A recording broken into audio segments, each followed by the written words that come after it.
Alors, notre commune, la commune de la Crèche, dans les Deux-Sèvres, s'est inscrite dans le dispositif national d'accueil et de création de PRADA que l'État a décidé. Notre commune, je tiens à le dire, était effectivement volontaire pour accueillir des demandeurs d'asile. La mairie, bien évidemment, 92 personnes, c'était pouvoir expliquer non seulement aux élus municipaux, puisque ça s'est passé dans la précipitation, cette information, mais également à la population municipale qui avait effectivement des appréhensions, des craintes sur des personnes qu'elle ne connaissait pas. Eh bien, c'était d'avoir rapidement des réponses. Il faut reconnaître que l'État, sur ce sujet, a été rapide, puisque la première réunion d'information que nous avons faite avec toute la population, un conseil municipal exceptionnel de près de 450 personnes présentes, s'est déroulée le 11 juillet 2017.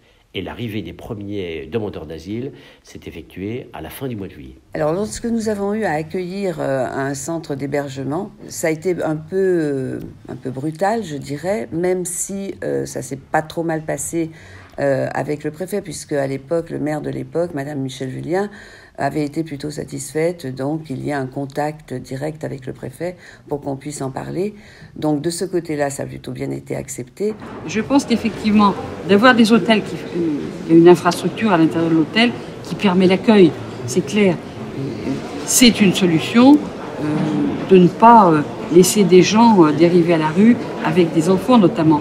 On est en plein actuellement au Sénat sur la loi Asile et Immigration et on est en train de regarder de façon claire comment on accueille des gens qui doivent être accueillis. Je pense que là, l'hôtel, c'était une nécessité. Il s'est créé quasiment simultanément, dès l'arrivée de cette nouvelle population, une association qui s'appelle Accueil et Solidarité, qui aujourd'hui comprend 130 membres et qui prend en charge, avec différentes commissions, effectivement, le quotidien de ces demandeurs d'asile. Pour bien réussir cet encadrement et cette intégration, on a tout de suite pensé bien évidemment à l'école, où il fallait accueillir des enfants. On a pensé aux crèches, où il fallait peut-être accueillir des petits. On a pensé également au soutien scolaire d'enfants qui allaient arriver.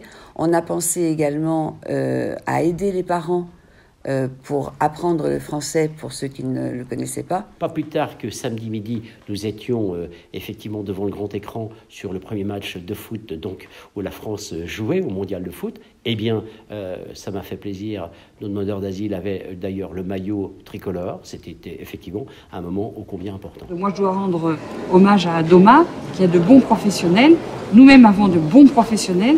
Et je crois que là, c'est une façon de travailler qui est satisfaisante. S'il y avait, je l'ai dit au départ, des appréhensions fortes, autant je constate que 3 mois après, tout ça a été complètement apaisé. Donc on est dans la sérénité. Je pense qu'ils sont intégrés comme des habitants et encore un tout petit peu, quelques mois supplémentaires, et ils feront parfaitement d'excellents créchois. Je pense que si je devais en tirer un bilan, c'est que on a bien fait de faire ce qu'on a fait, on a bien fait de faire une intégration concertée et aujourd'hui, ça se passe plutôt bien. Voilà, je peux rassurer peut-être si ça se passe dans d'autres communes, il faut peut-être en prendre exemple.